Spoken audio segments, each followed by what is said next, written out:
ভারত মাতা কি, ভারত মাতা কি। আজকে এই বৃষ্টি বিঘ্নিত দিনে আজকে বেশি বলার অবকাশ নেই, কিন্তু এই ঝড় ঝঞ্ঝার মধ্যে যেভাবে ভারতীয় জনতা পার্টির কর্মীরা সমর্থকরা আপনারা এখানে এসে উপস্থিত হয়েছেন, একবার জোরে সবার আগে নিজেদের জন্য হাততালি দিন। এই ধরনের কার্যকর্তা একমাত্র ভারতীয় জনতা পার্টিতে পাওয়া যায়। মঞ্চ উপবিষ্ট আমাদের জলপথ জাহাজ এবং বন্দর মন্ত্রী শ্রী সর্বানন্দ সোনোয়াল, যিনি আসামের প্রাক্তন মুখ্যমন্ত্রীও, তিনি আমাদের মাঝে আছেন। জোরে একবার হাততালি দিয়ে মাননীয় কেন্দ্রীয় মন্ত্রীকে বরণ করে নেবেন। আসামের লাল আমাদের সর্বানন্দ সোনোয়াল। উপস্থিত আমাদের প্রার্থী তাপস রায়, উত্তর কলকাতার চাই তাপস রায়, সেই তাপসদা আমাদের মাঝে আছেন। তাপসদাকেও জোরে হাততালি দিয়ে আপনারা সকলে স্বাগত জানাবেন। উপস্থিত বিভিন্ন নেতৃত্ব, আমাদের জেলা সভাপতি ভাই তবঙ্গ থেকে শুরু করে প্রাক্তন সভাপতি তথা আমাদের ফুটবল ফেডারেশনের মাথায় যিনি আছেন কল্যাণ চৌবে মহাশয়, আমাদের সকলের প্রিয় বালুদা, বিশ্বপ্রিয় রায়চৌধুরী, আমাদের শিবাজি দা যিনি প্রাক্তন সভাপতি, আমাদের মণ্ডল সভাপতি থেকে শুরু করে আমাদের বিভিন্ন নেতৃত্ব আছে, আমাদের ভাই অনুপ, আমাদের মোর্চার সভানেত্রী, মহিলা মোর্চার সভানেত্রী, যুব মোর্চার সভাপতি থেকে শুরু করে সিনিয়র লিডারশিপ, সবাইকে একবার জোরে হাততালি দিয়ে আপনারা স্বাগত জানাবেন। বন্ধুগণ, বৃষ্টি বিঘ্নিত দিনে বক্তব্য রাখার অবকাশ বেশি নেই।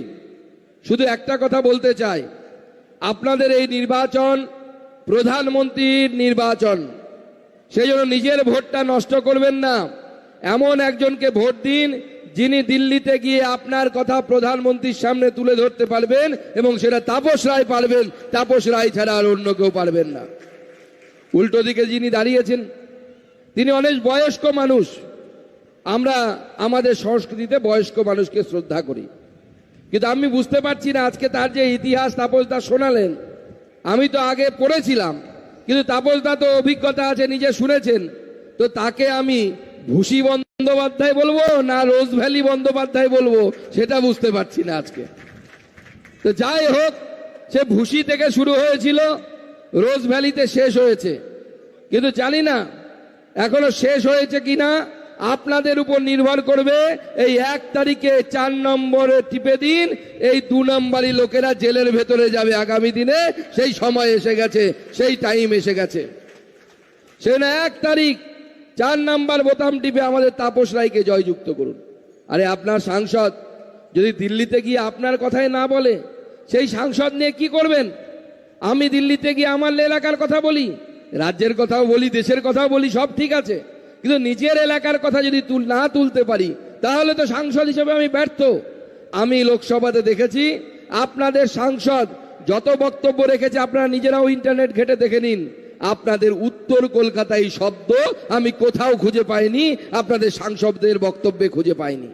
আমি এটুকু আশ্বস্ত করতে পারি, তাপস রায়কে যদি আপনারা পাঠান, যিনি 5 বার বিধায়কের দায়িত্ব সামলেছেন এবং হুইপেরও দায়িত্ব ছিল মনে হয় বিধানসভাতে, সহ হুইপের, তাপস রায় উত্তর কলকাতার কথা বলবে, উত্তর কলকাতার মানুষের কথা বলবে, উত্তর কলকাতার বাসিন্দাদের কথা বলবে, তাদের অসুবিধের কথা বলবে।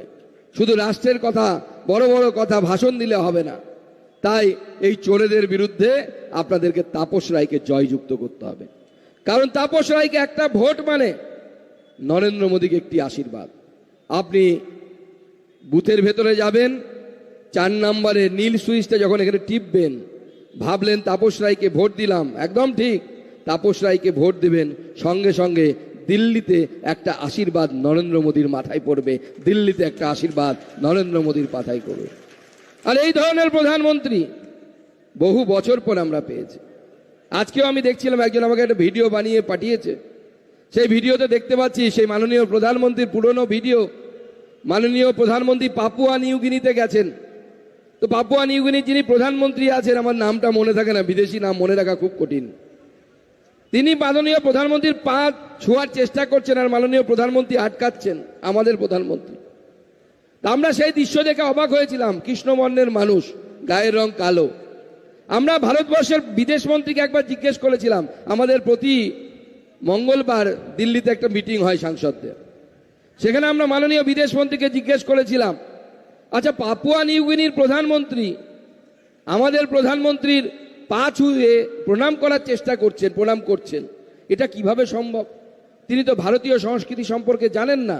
ভারতীয় সংস্কৃতিতে আমরা পা ছুঁয়ে প্রণাম করি। তো আমাদের বিদেশমন্ত্রী সেদিন ওনার বক্তব্যে বললেন, দেখুন ঘটনা কি ঘটেছিল। মাননীয় প্রধানমন্ত্রীর বিমান আস্তে আস্তে পাপুয়া নিউগিনির মাটিতে নামছে, আকাশে উঠছে। সেই সময় পাশে দাঁড়িয়ে আছেন, নিচে মাটিতে দাঁড়িয়ে আছেন স্বাগত জানাবেন বলে আমাদের পাপুয়া নিউগিনির প্রধানমন্ত্রী, পাশে ভারতের রাষ্ট্রদূত। ভারতের রাষ্ট্রদূতকে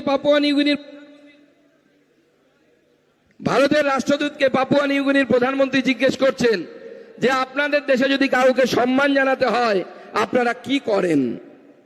ভারতবর্ষের রাষ্ট্রদূত বলছেন যে আমরা কাউকে দেখা হলে নমস্তে বলি, নমস্তে বলে সম্মান জানাই। তো পাপুয়া নিউগিনির প্রধানমন্ত্রী তিনি স্যাটিসফাই হচ্ছেন, উনি বলছেন না না, সেটা যে কোনো মানুষকে আপনারা নমস্তে বলেন, যদি আরো বেশি সম্মান দেখাতে হয় তাহলে কি করেন? তো আমাদের রাষ্ট্রদূত যিনি ছিলেন পাপুয়া নিউগিনিতে, তিনি বুঝতে পারছেন না কি বলবেন। তখন পাপুয়া নিউগিনি তার নিস্তব্ধতা দেখে আরেকবার জিজ্ঞেস করলেন যে মনে করুন আপনি দিল্লিতে গেছেন, আপনার মাস্টার মশাইয়ের সাথে দেখা হয়েছে, আপনার শিক্ষকের সাথে দেখা হয়েছে, আপনি কি করবেন? নমস্তে বলবেন কি? তো আমাদের রাষ্ট্রদূত বললেন না, আমরা যদি আমাদের শিক্ষকের সাথে দেখা হয় তার পায়ে হাত দিয়ে প্রণাম করি, এটাই আমাদের সংস্কৃতি। পাপুয়া নিউগিনির প্রধানমন্ত্রী বললেন, মোদিজি মাটিতে যখন নামবেন আমি তার পায়ে হাত দিয়ে প্রণাম করব, কারণ তাকে আমি আমার শিক্ষক মনে করি, তার দেখানো পথে আমরা চলি, তার দেখানো পথে আমরা নির্দেশিত হই। এটা ভারতের প্রধানমন্ত্রী। এক সময় কলকাতায়, এই ব্রিটিশ কলকাতায় বিভিন্ন পুরনো ক্লাব এখনো টিকে আছে। সেই ক্লাবগুলোর বাইরে লেখা থাকতো Indians and dogs are not allowed inside, অর্থাৎ ভারতীয়রা এবং কুকুর সেই ব্রিটিশদের যে ক্লাব, সেই ক্লাবে ঢুকতে পারবে না। আজকে সেই ব্রিটেনের প্রধানমন্ত্রী ঋষি সোনাক বলেন নরেন্দ্র মোদী আমার আদর্শ। এইটা হচ্ছে ভারতবর্ষের পরিবর্তন। এই পরিবর্তন নরেন্দ্র মোদীর নেতৃত্বে ঘটেছে, নরেন্দ্র মোদীর নেতৃত্বে ঘটেছে। আমাদের তাপসদা থেকে অর্জুনদা বললেন ফিফথ ইকোনমিতে পৌঁছে গেছি, আমরা আগামী দিনে তৃতীয় ইকোনমিতে পৌঁছবো। সেটা একটা বড় পরিবর্তন। কিন্তু সব থেকে বড় পরিবর্তন যে হাজার হাজার বছর ধরে এই ভারতবর্ষ